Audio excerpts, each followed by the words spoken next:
Finance Committee on May 14th, 2025. I will now call us to order.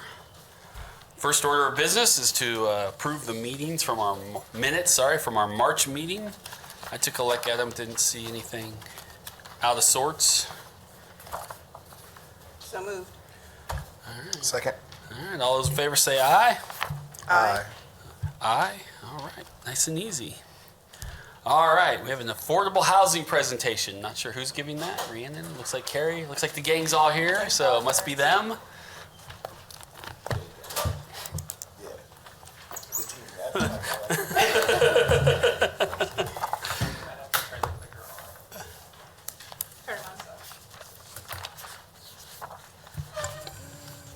All right, good morning. So yes, the gang's all here. So I've got Quinn Cole, our Senior Management Analyst, and then of course Carrie Higgins, Housing Services Division Director. And so this request came through from a couple different angles, right? We were asked to provide a summary overview of the past 3 years of housing investment in Topeka. It started out really talking about affordable housing, but we thought, well, hey, there's so many different angles of this. Let's talk about affordable housing as far as reinvestment that Carrie's rehab and rehabilitation programs do.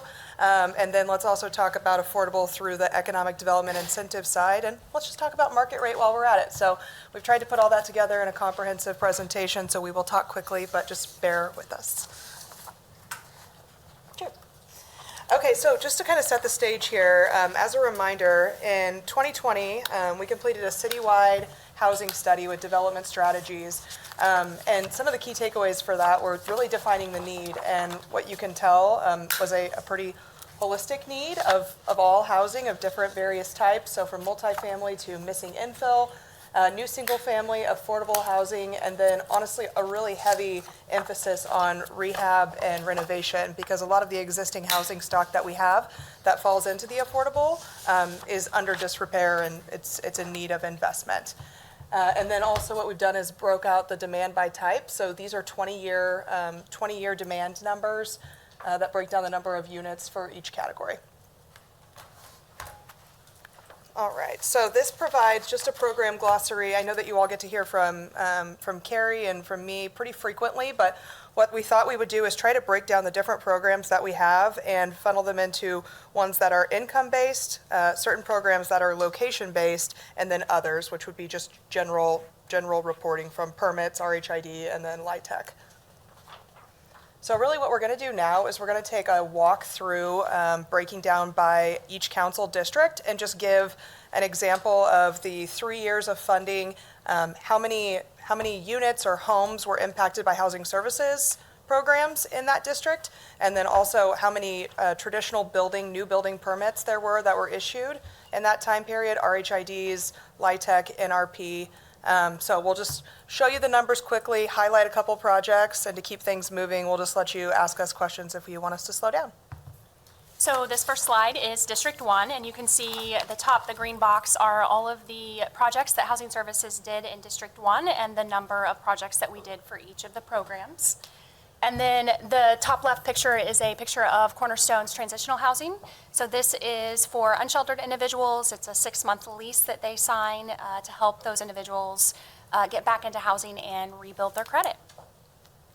Yeah, and our highlighted project for our economic development portion is the Union at Tower District, the LIHTC RHID that went through a couple of weeks ago. You'll notice that it says 190 units, and that's because about 1/3 of the property is actually across the district line into District 3. So we just kind of segmented that, and you'll see the rest of those units later on in the slideshow.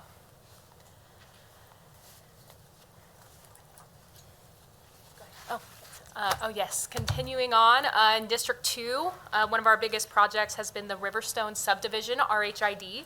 This was done by Gen 3 Construction, and it brought us 15 new workforce for sale units in North Topeka.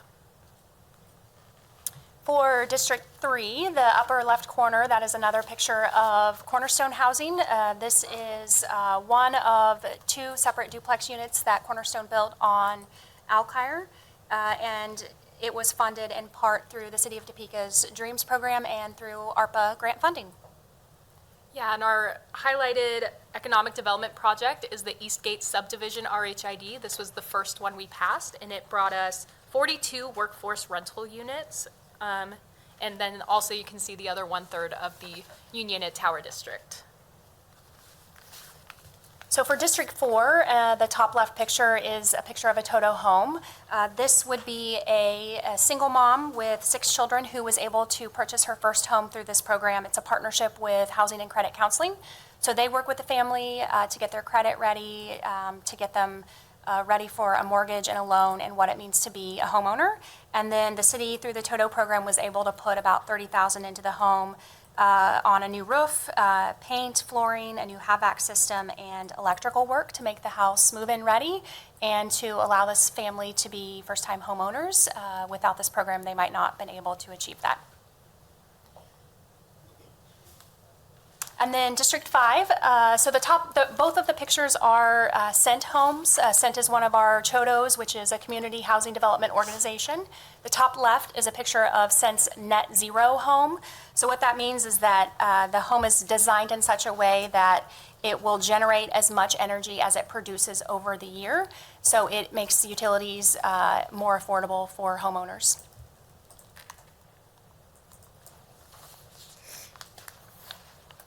Okay, and then District 6, we're highlighting another Toto program. This is a house that was purchased by a family of 3, and again, the city was able to put about $30,000 into the house to fix some of the issues, bring it up, some of the repairs up, and help this family become first-time homeowners. District 7, this is an example of our emergency repair program.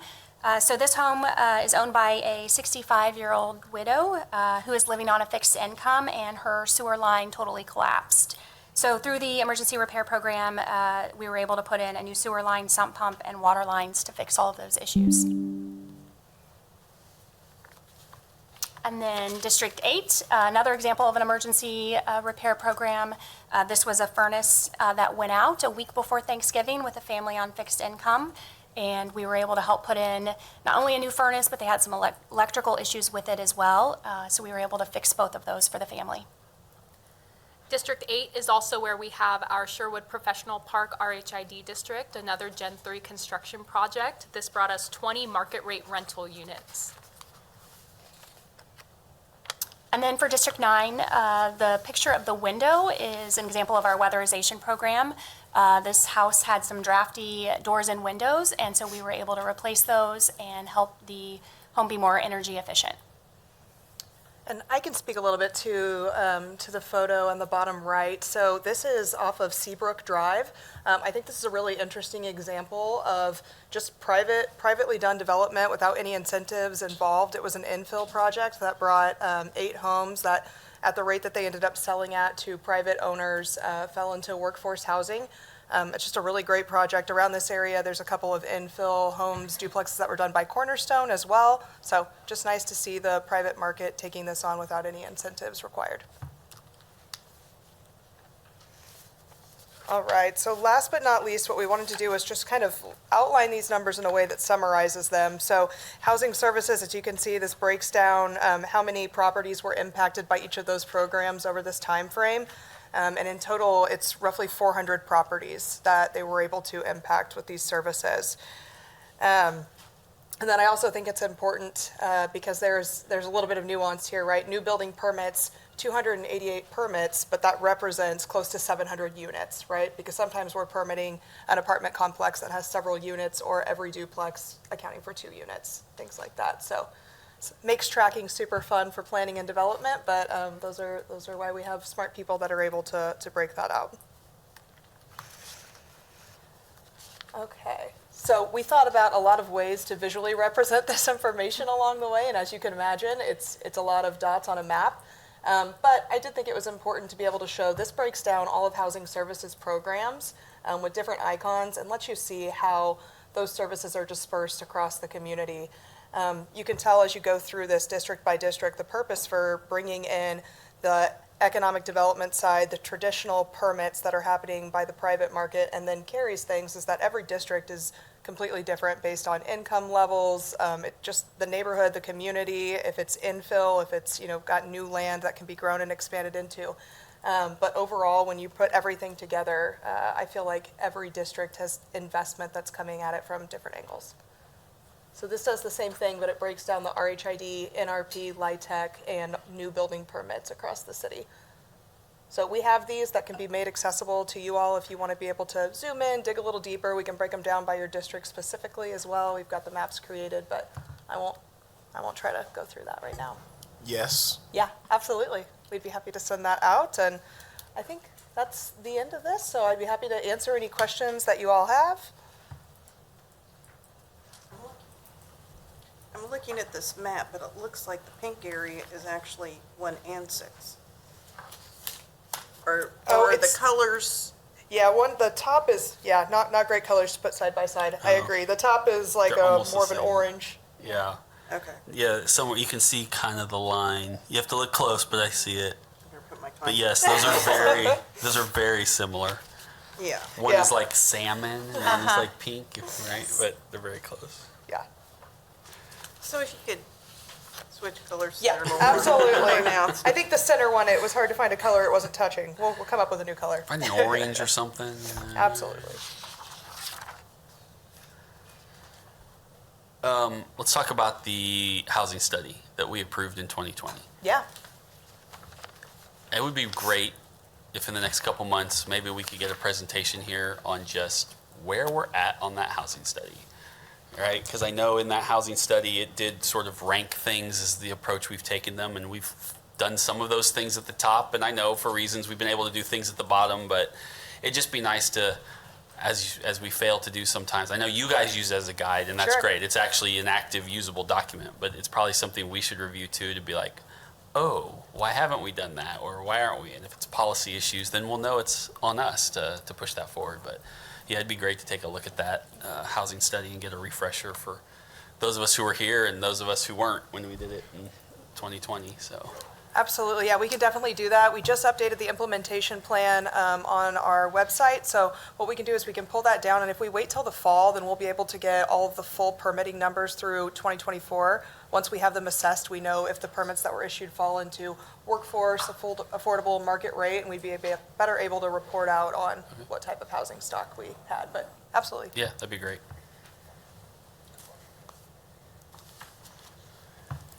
Anything else? Perfect. Looks good. All right, thank you. Thank you. Thank you. All right, action items. I'm assuming this is Richard.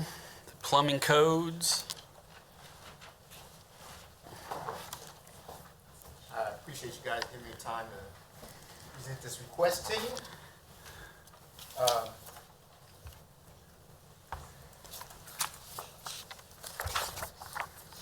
We've been on a track to update all our codes to get them to the most current code that we have available. We've been working on updating our codes to make sure we are as current as we can be with the building codes, plumbing codes, and trade codes. And this is the plumbing code. We're trying to move forward with the adoption of the 2024 code. And the city has several codes that we use for our construction. Some of them are broken down, as you can see, in residential, commercial, and some codes we use for residential and commercial. This plumbing code is one that we use for both residential and commercial. It's the same code. So the review process, we use the Plumbing Board of Appeals, and the codes that we use, they provide certain standards that we need to meet. Even though right now we're at the 2015 and we're going to the 2025, it's still a standard that has to be met, and that's what we're trying to achieve, make sure that all work that's done within the city meets a certain standard. The codes are changed, as noted, every 3 years. A good practice is to make sure your codes are within 9 years of the latest code, and we're a little bit out of date on that one. The code is published by the Board of Uniform Plumbing Code, and that board's made up of officials, contractors, business owners, so it's people in the trade that know about the plumbing systems. The plumbing systems help provide a safe environment and quality of life for our residents. So we make sure that we also on the board have the master plumbers and contractors.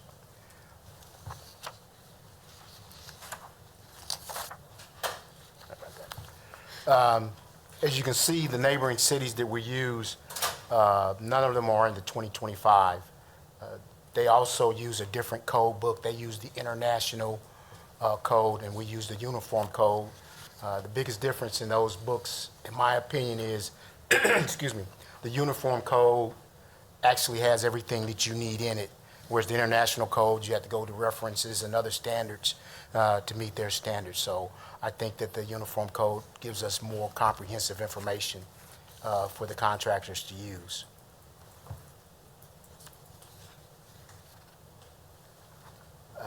As you can see, on the board, we have members that are in the trade. We have engineers, and then we have business owners, as well as licensed tradesmen in the field. When we went through the process, our plumbing inspectors served as liaisons to the board, and we discussed those things that needed to be addressed. So it's good to have a board made up with people that are in the field, as well as the inspectors, so that they can discuss those items that may come up that may be problems in the field, so they can address them before we adopt the code.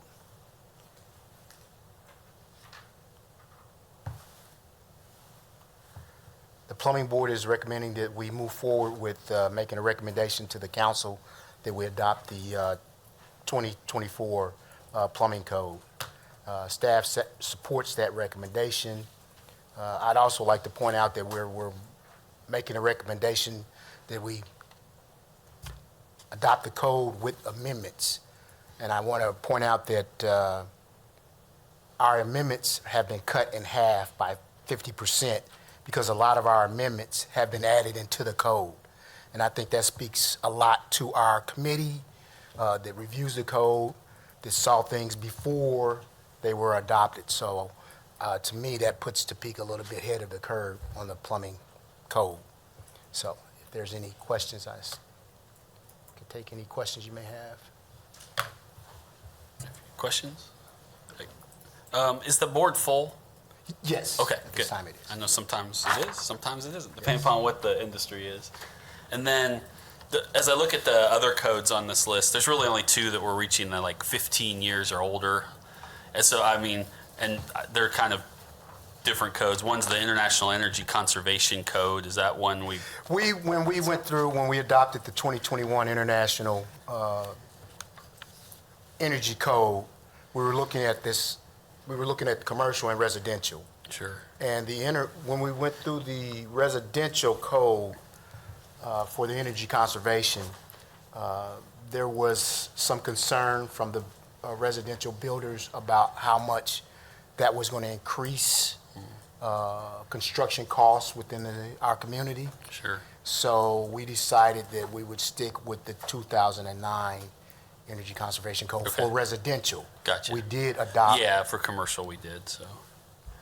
And then the ADA standards for accessible design, I see those are 2010. Maybe they haven't been updated. I mean, maybe there isn't a Right, updated they version. haven't been updated. Okay. Okay, I do know Public Works Director said we were going to be doing a audit of all our buildings, which is not exactly you, but I mean.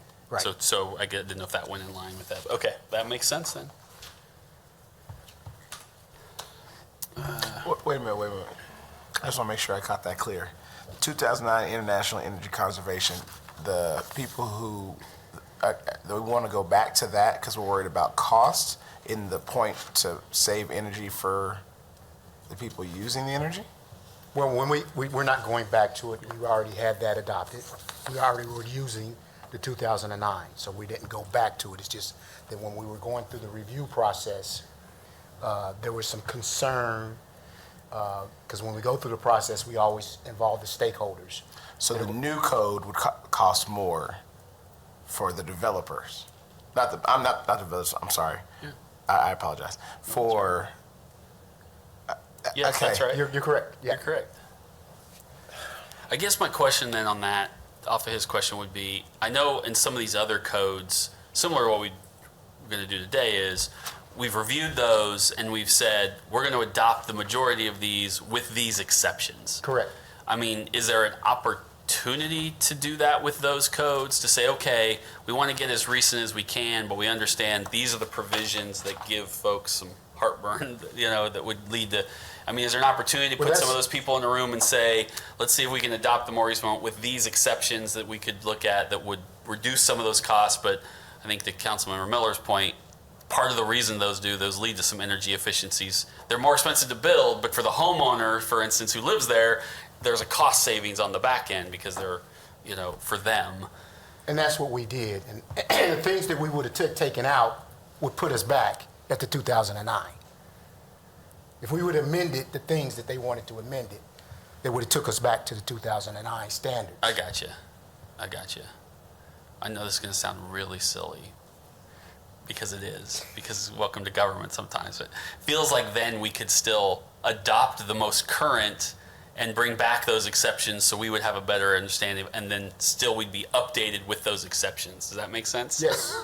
So then we could be at the 21 code, or I don't know what the most recent one And is. still but- be using the and still, if we want 2009. to use some of those exceptions, and then Yes. that would give us an opportunity to review those exceptions and see what they were, and then have that conversation with builders. So if Okay. something hit us and we said, why? Then they could come explain to us, this is why. So that would be great sometime this year if we could, if that's possible, or next year. I mean, Yeah, probably next yeah, year. that's fine, but I know you got to start it because you got to bring the stakeholders together and, Yeah, and we get them can having definitely the look into that. conversations. But if we could at least start that process, that'd be great. See, I appreciate you. Yeah, no, can that's a good articulate- question, man. you can articulate That's- the spidey But sense you're of right. it, It's yeah, to you save know. the developers money. But you're also correct. That means there's maybe less savings once someone buys that house. So, or lives in that apartment. Yes, ma'am. Would that involve multiple groups to review that instead of, because it's not specific to one trade? Would it be? When we reviewed it, yeah, we had, the committee was made up of each one of the trades, and we had. So it's a little building more official. complex to review that code than it is like the plumbing code? Correct. Okay, that's why it will take longer. Yeah, and that's cool. At least we'll get it going. All right. Any other questions? No, Well, I would move to approve. I'll second. All those in favor, say aye. Aye. That's free time. Thank you. All right, parking, downtown parking. Who doesn't like to talk about that? Let's go. I don't know who here's for that. Is it Jason, I'm assuming? All right. Hello, Jason.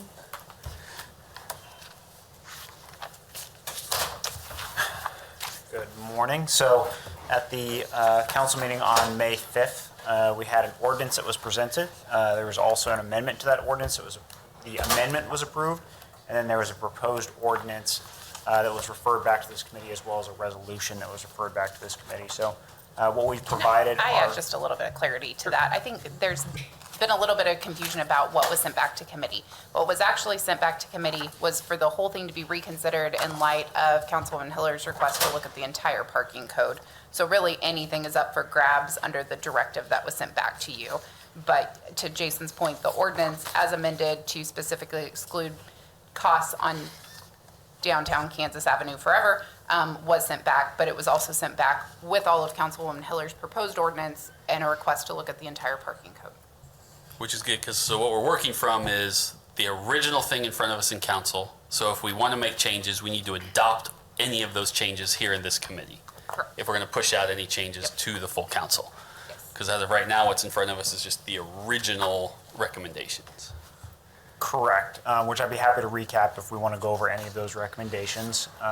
The addition, so you've been, in your packet, you have the three separate ordinances, the original, the amendment, which you'll see referred to as downtown parking amended from 5/6/2025.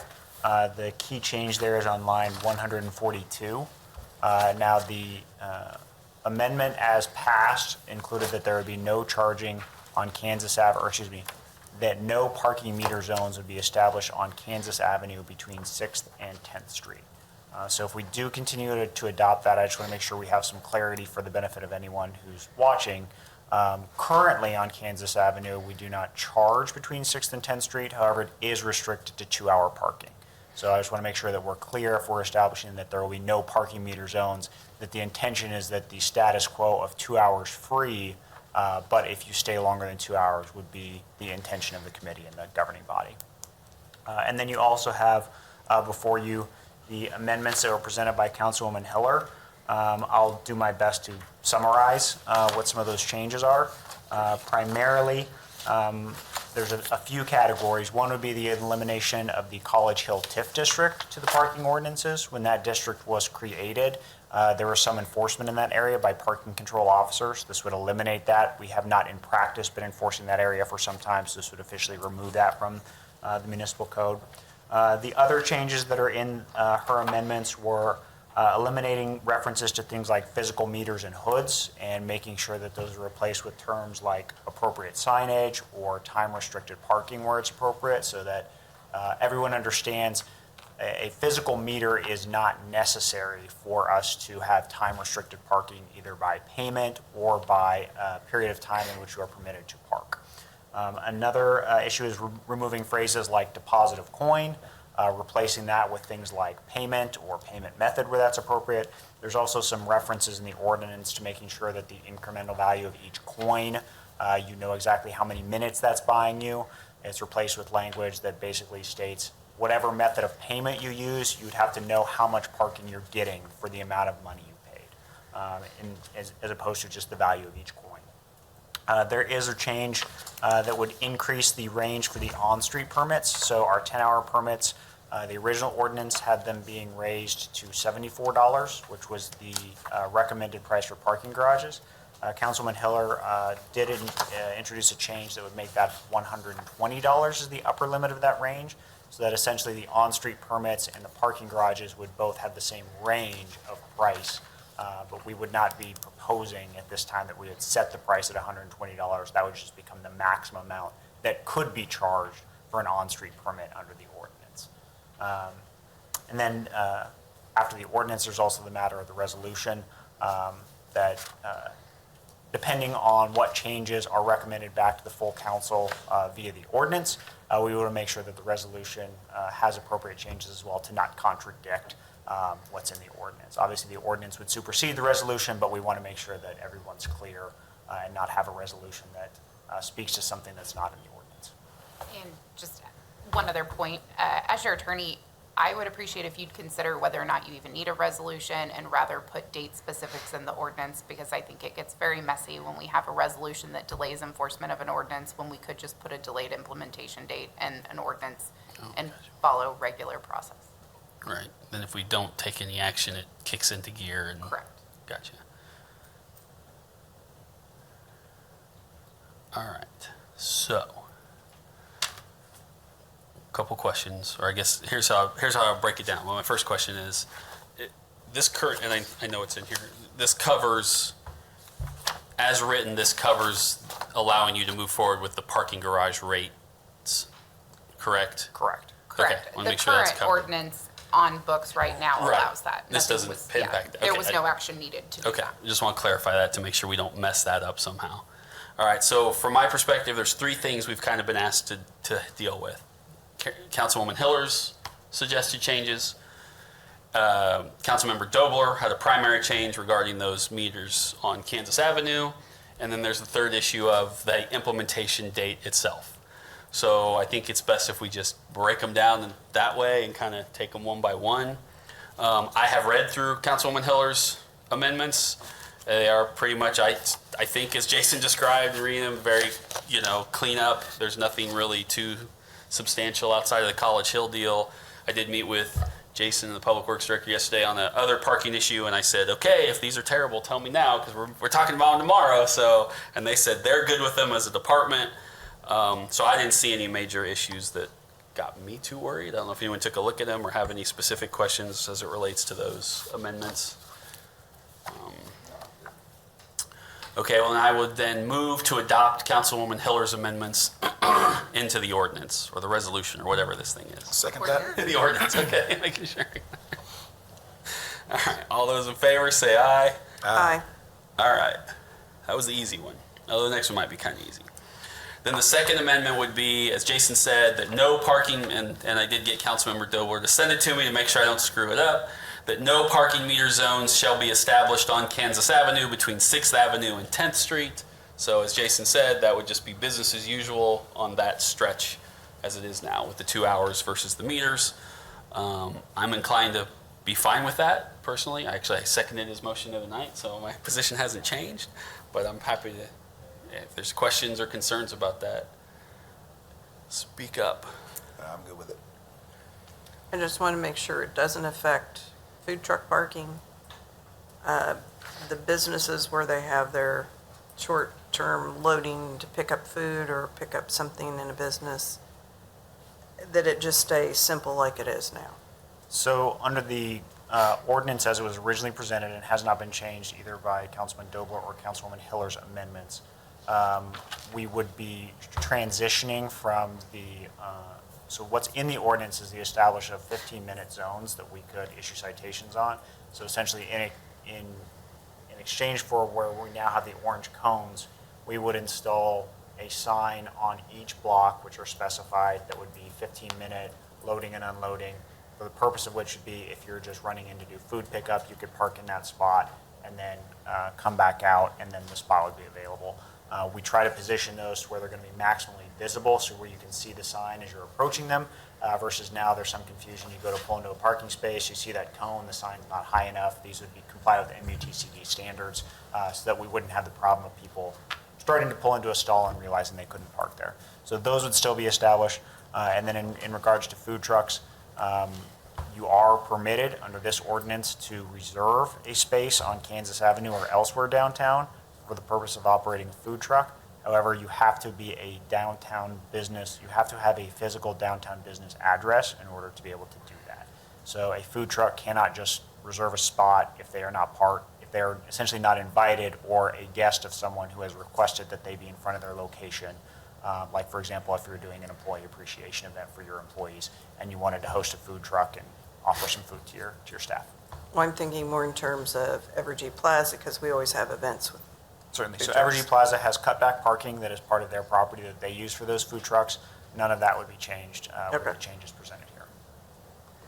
So, Mr. Chair. yes. And just as a point of clarification, because you adopted Councilwoman Hiller's changes, that changes how we'll have to write Councilman Dobler's amendment, because she removes the references to parking meter zones, which is where that amendment was, and changes it all to time-restricted parking. So if I can have some flexibility to Yes. make all of that actually work, that would be great. Yes, wordsmith it so it's not in conflict if we adopt his amendment.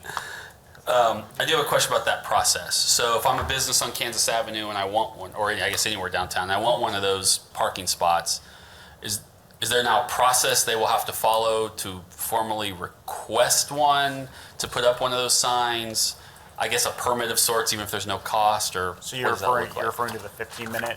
Yeah, so if space? I'm one of those businesses, So what we would actually be proposing is essentially a space on each block or half block. So it may not be directly in front of any particular business, but would be within a half a block of takeout businesses that have a heavy takeout or customer in and out transaction business. So it would not be strictly for the benefit of any one particular business. Anyone could use that space provided they get in and out within 15 minutes. We'd try to make it as accessible as possible, but it may not be directly in front of a particular restaurant, because also when you have multiple restaurants per block, you don't want the entire block 15-minute. You want them to be able to share it to some degree. so then I assume once those are in place, the idea would be then to enforce the current laws, which we're not, which I get why I'm not opposed to that, of putting your own cones out and your own signage and your own. Correct. Then we could say, hey, there's two spots down, that's Right. your spot, okay. It would no longer be just at the discretion of the business when they put those cones out. They would be directed to use those 15-minute spaces and direct their pickup customers to there, and then we wouldn't have them shifting day to day as to where they are. Okay. Okay. Great. All right, well, with that, then I would We move. have a question. Oh, sorry. Councilmember Hiller. Hi, thank you. Good work on all this stuff.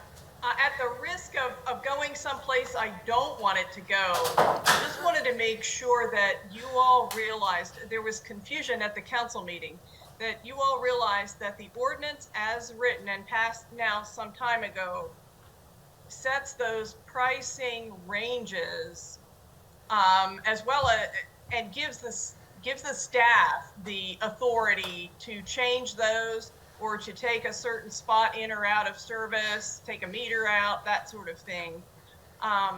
So it would be a little bit outside of the way that was first written to go ahead and put the language in that says, but we're not going to have the council intervene in that and have the council say in the ordinance that we don't want to do the parking meters on Kansas Avenue. I think Councilman Dobler said until January 27, but whatever that says, if that's the will of the body, having it in the ordinance is probably a better place than a resolution. I agree with the city attorney. I just wanted everybody to know that the ordinance as written gives the staff the flexibility to adjust rates as they see fit. Yeah, so. I'm not suggesting changing it. I just want people to realize that that's what it says. Yes, and I think as I said at the council meeting, I wish we would set it, but I think I'm in the minority on that, so I am not Okay. pushing that today or at any other time as a courtesy to my colleagues in the parking department, because I know I'd be pushing that rock uphill. But yeah, and obviously then that would definitely be the situation for all of those other spaces outside of what we determine on Kansas Avenue. And then just for clarification, as of now, even with the adoption, if we adopt this amendment, we still have not dealt with the date. So as of right now, this ordinance still has an implementation date of January 1, 2026, regardless of what we do. Just so you know, we have not addressed that issue yet at all on the implementation issue. Oh, what do you mean? I mean that the amendment we're talking about only addresses no meters between 6th and 10th. If we wanted to talk, if and when we're going to talk about the implementation date, that's a separate discussion and would be a separate amendment. That is not included in anything we've adopted at this point. Well, my point is that that we had to adjust the resolution from the original one to the second one that the council got, and council didn't get an alert that it changed, but because one could argue that because it's up to the staff to implement or change those rates, that the staff simply would need to advise the council that they were planning to implement those rates on January 2026. Right. That's the deal. And so I just want to make sure council's either in or out of that decision making unless we put something in the ordinance. Gotcha. No, Make sense? Yep, I think we're mostly good. We trust them. They don't like to get yelled at by us. Well, I think it made sense to have public notice, to have the council be notified so they could give some feedback if they had it. But other than changing the rate on the parking garages, whatever it was, the amended resolution simply said they were going to implement the plan Gotcha. and start charging, and that was appropriate given what our ordinance says. So I just wanted to make sure that was clear here at the committee level, because it was pretty confusing to a lot of people, I think, before. Yes. Just as a point of clarification, Mr. Chair, Councilman Dobler's motion was to take away staff's discretion permanently, not until a date on Kansas Avenue. So that would need a law change. So it would be a change to the ordinance Gotcha. Permanently, not date specific. Gotcha. So what would that? Okay, well, we can still adopt this provision and then have that conversation, right? Correct. Okay, yep, okay, perfect. All right, any other questions? Yes, Councilwoman Hiller. If I could just wrap up by encouraging the committee to keep in mind that for us to if it's the will to put off for a year, let's say, Kansas Avenue parking, one of the things that I have seen as critical to us making these adjustments and moving forward is that as businesses are trying, as the DTI group and everyone else who's involved is trying to attract businesses downtown, at a certain point, it's just really important for them to know what that landscape is going to look like in the future. One of the other things that we learned about in the early years of getting this ordinance considered and passed was that people do make decisions based on pricing. And so if it's free on Kansas Avenue and costs money in the garage versus it being equivalent, at least, or ideally cheaper in the garage, in terms of us getting people oriented toward moving into the garages, that pricing was what those of us at the time got educated would really drive people to start shifting their expectations and their parking. So for the best benefit of the businesses, just think we need to keep that in mind as people are considering leasing and being able to tell prospective restaurants or businesses what the deal will be. It's been hard for us to make commitments and then back off each time and then never know when the hammer was going to come down, if you want to call it that. We do need, if we're going to leave it free on Kansas Avenue or longer, we have to realize we're losing $250,000 a year. And we do have to still, as people talked about at the council meeting, we have to work on that marketing and the education of the merchants and those who are on the avenue, as well as the public, so that they will thrive. All right, so Just wanted to throw that in. any Thanks. other questions or comments? Councilmember Miller?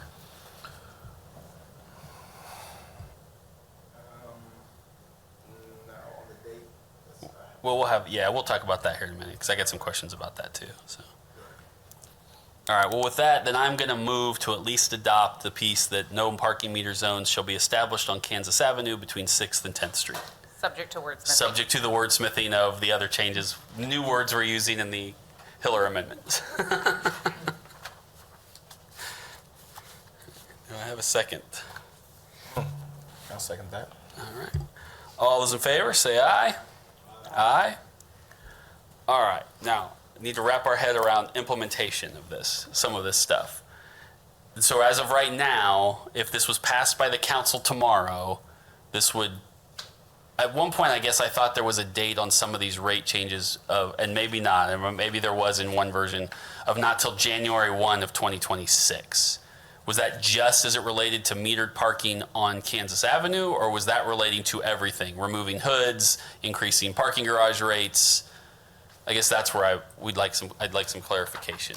So I believe there's I'll call it three separate issues. One was the monthly rates, another was the 100 blocks east and west of Kansas Avenue between 6th and 10th, and then the final was Kansas Avenue.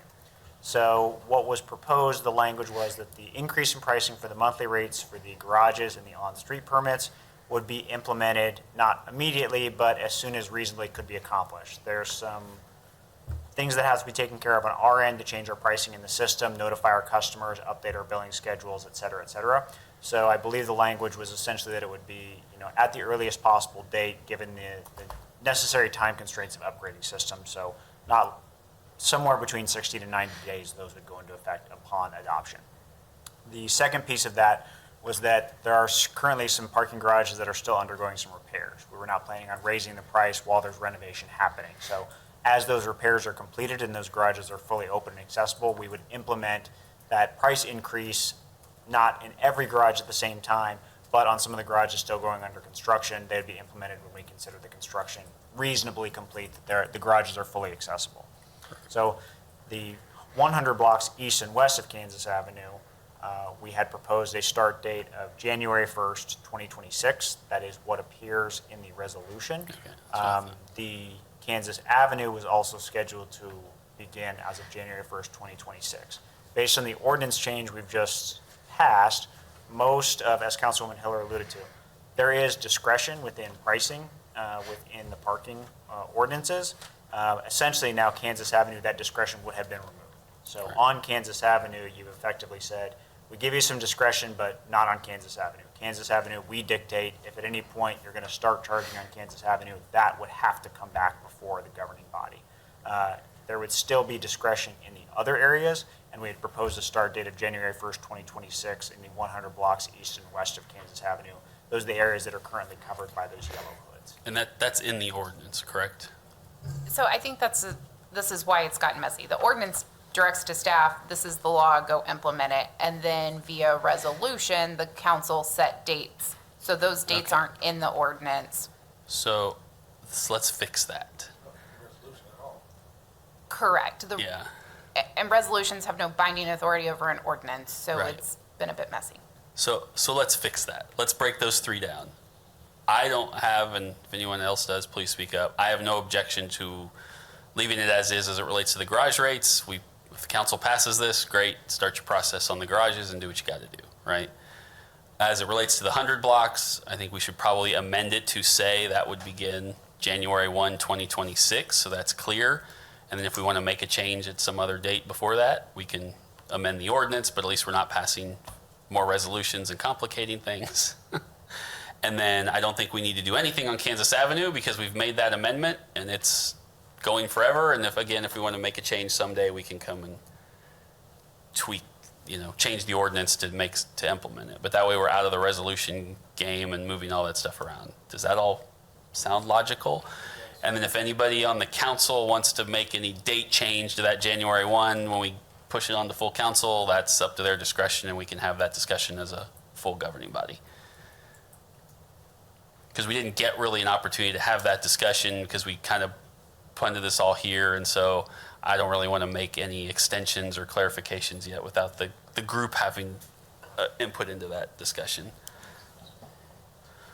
So really, we just need an amendment to put in the date of January 1, 2026 as it relates to the meters on the 100 blocks, a start date.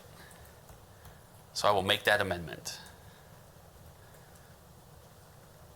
And I'll second it. All right, all those in favor say aye.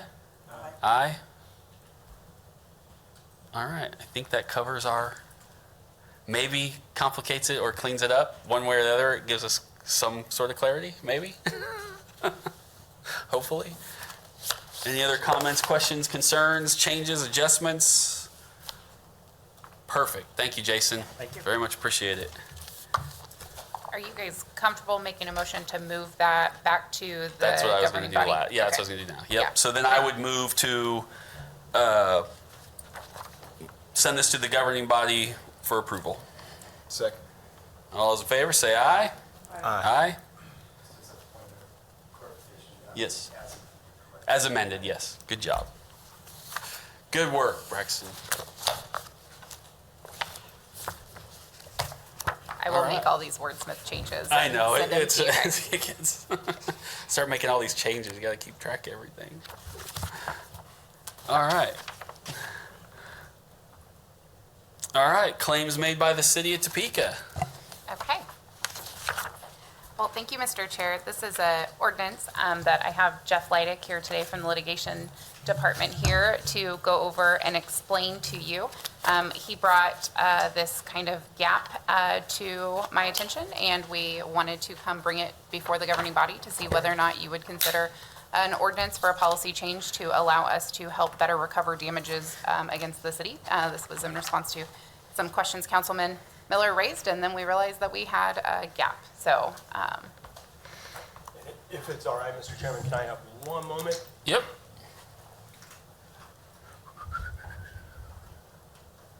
And then may I approach there? Yeah. he's very used to judges. He's going to ask I know, permission to that's do right. everything. You're out of order.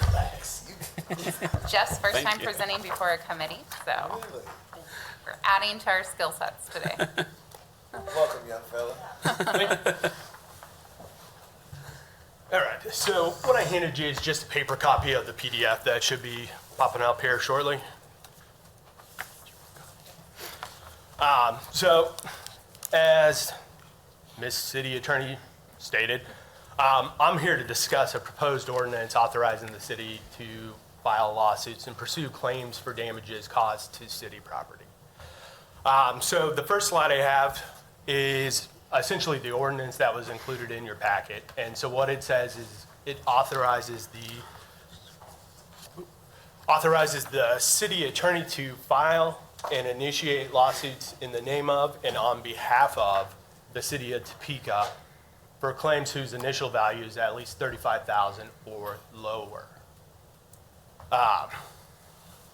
And that number was picked because city code allows us to settle claims up to the 35,000 before they have to come to the governing body. So we thought that was a natural number because it matches the flip side of when we defend tort claims up to that amount.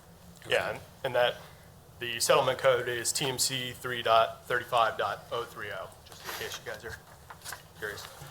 So why is the proposed ordinance needed? Well, without an ordinance, we have to get either a resolution or an ordinance for each matter we want to file. So that means at potentially every city council meeting, we could be talking about litigation on, claims as small as $100. And really, that's not an effective use of staff or your guys' time. And so part of the reason we have to do that is there was a case in 2015 called the City of Topeka versus Hemming. And that was a declaratory action matter where the city was seeking the court to issue essentially a declaration on an ordinance and resolution, a petition and ordinance and resolution. It was controversial. We can move on. We don't need to relive that Lawyer time by the period. name of Duncan did that one. I remember that case. Yeah. You can ask Tuck Well, at some point. and so essentially what happened is it went up to the Court of Appeals, and the Court of Appeals said because the city didn't have an ordinance or a resolution authorizing the lawsuit, they would dismiss it. However, because the other side had filed a counterclaim, they still went ahead and decided the issue on the merits.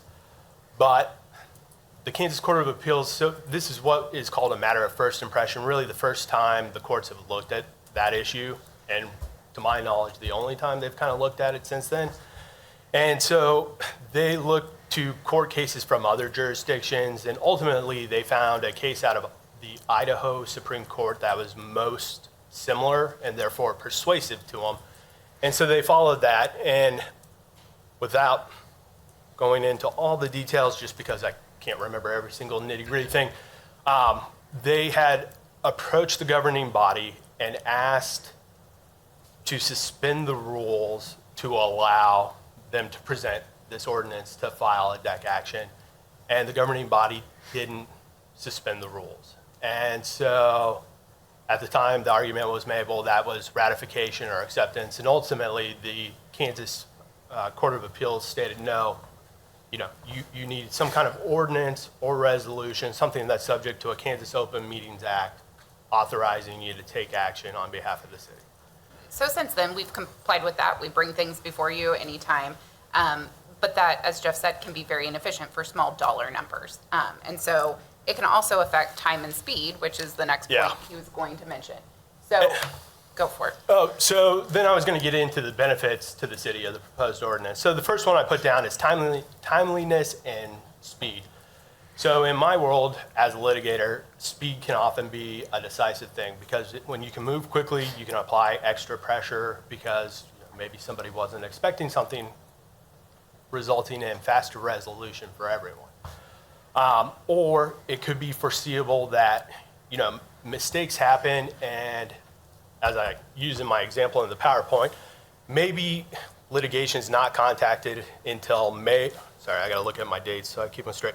So I said May 21st of 2025, contacted by the IT department saying, hey, It's just a hypothetical example. Yes. It's not a real case. Yeah.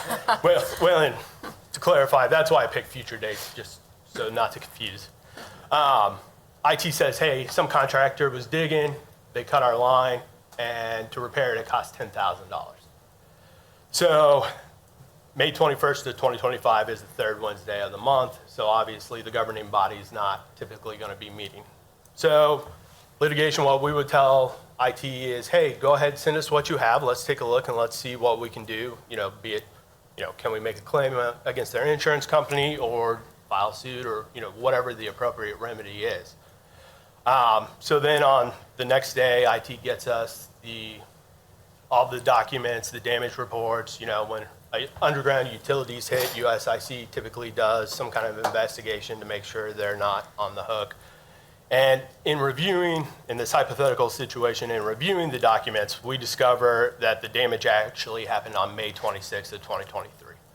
So when you sue for damage, property damage, you're typically making a negligence claim. And so in Kansas, the statute of limitations on negligence is 2 years. So that means we would have to file a lawsuit by May 26th, 2025, or else our claims would be barred. So, sorry, So you guys could call a special meeting. Yeah. In perfect world, we never hit a statute of limitations because you're looking at it. But, government's not a perfect world. Nothing's a perfect world. And we do get these kind of cases where you find out a department has been struggling to recover, or they thought the contractor was going to do something or working with them, and then suddenly 2 years have passed and they're like, I think they're just waiting out the clock. And so that does unfortunately happen. So having the ability to go quickly file without making you call a special meeting would be ideal. Or even worse, a nightmare scenario is two governing body members are out on vacation, one's sick, and the other one is just indisposed or has some kind of conflict, and then we can't get a quorum to get a vote on it, and then, of course, we get barred by the statute of limitations. So then, another benefit I said is strategy. Obviously, having to meet with you and tell you, hey, this is what we want to do and this is why we want to do it, potentially gives the other side a preview, or at least a heads up that something's coming against them. Although most of the time they know that they screwed up. And then the last thing is efficiency, as we kind of touched on. It's a waste of your time and a waste of staff's time to draft, ordinances or resolutions for $200 or $500 or $1,000, and especially if there's an especially bad month where there's just tons of people digging without calling in locates ahead of time, and we get hit with 50 claims. You guys don't want me talking to you until 10 To be o'clock. clear, nothing is a waste of anyone's time. It is about efficiency of government and making sure that things can move quickly. Also, just for the benefit of the public, obviously the governing body gets briefed on anything we file. It's going to end up in the paper. We tell you about it. But there's a difference between briefing the governing body in an executive session under attorney-client privilege about the particular facts of the case to make sure there's not conflicts of interest, and having that very open discussion, waiving attorney-client privilege in the middle of a governing body meeting that might ultimately hurt the taxpayers' money that we're trying to recover. And I'm sorry, I'll go back to 5. One thing I didn't put on there is, the economic factor. If, going back to my previous example where an IT line is cut, the city's going to expend $10,000, in my example, to fix that. And so while this ordinance would not generate extra or additional revenue, it would seek to recover money that we'd already spent. So therefore, lowering or completely reducing our losses. And these are generally all cases we handle in-house inside the city's legal department. And then, so that kind of touches on my slide 6. So what kind of matters will we be talking about? So like I said, mostly it'd be negligence claims. A contractor digs without calling in locates, strikes a water or sewer line. If I would guess, that would probably be the most abundant claim, just because we have a lot of water and sewer lines and contractors dig and it happens. Some other popular, or not popular, but common examples could be, a driver knocks down a street light or a street sign, and their insurance company wants to fight it because they're like, they're not going to sue us because they have to go get an ordinance, and that's a bunch of time over however much a street sign costs. I apologize. I don't know. Inflation probably costs more now. Yeah. Then, someone crashes into a city vehicle causing property damage, or someone crashes their vehicle into a building. I mean, hopefully that last one never happens, but those would be typically the most common types of claims I imagine we would be pursuing. Yeah. Especially now that we're self-insured and we handle vehicle accidents in-house. Back when we had insurance, you guys would have ordinances that would authorize them to take these actions in your advance under the insurance policy. But now that we do those in-house, we would have to have a separate ordinance for every single one. And then I'll open it up to any questions. So I have a wrinkle, and maybe this will make sense and maybe it won't. This would apply to any civil litigation that we would enter into as long as it's below that $35,000 threshold, including any civil litigation that did not have a dollar amount attached, correct? Because let's go back to the Emming case. That was not about money. And my concern is, I still believe those kind of civil litigations should come before the governing body and not be the loophole to this ordinance. Well, so do I. That's why we wrote it tied to 35,000. And we could make it that there has to be a dollar amount. That's my only exception, is I don't want, as you hear me say, this is about the institution, not the people. The next attorney many years from now who says, well, I don't think I have to because this, and if they don't, but if there's a way to clarify that, I would feel better. Correct. And yes, there is a way to clarify that, because to your point, like, it is about the institution. I don't want to be the city attorney that does that and finds out that everybody's thought that was a bad idea. Yes, there should be a way to do that, because what we want to deal with are your tort claims, and those would not be tort claims or specific contract disputes. So we can wordsmith that to make that clear, because yes, to your point on like a massive economic development incentive or an initiative and referendum, I mean, that needs governing body approval for everybody to feel happy about that. Yeah, and I know that's not the intent, but like I said, so that's my only issue. Other than that, I think it's great. Well, and if you may, Mr. Chairman, I feel like in stating that the initial damages, the requirement of the proposed ordinance that the initial damages are 35,000 or less would prevent that, because if you're not seeking damages, then it doesn't. I think, we could add like a $0 or something, that it has to be something like so that. just something to think about. But yeah, I would like to see if we need to add a word or a line or something, that would be great.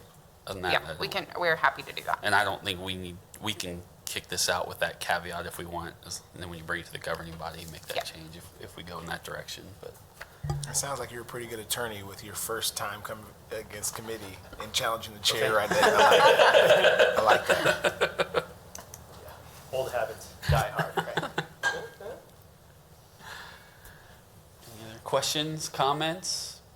I'm fine with it. All right. Well, then I would make the motion to approve this and send it on to the full council with the caveat that you wordsmith it with the concern expressed by the chair. Second that. All those in favor say aye. Aye.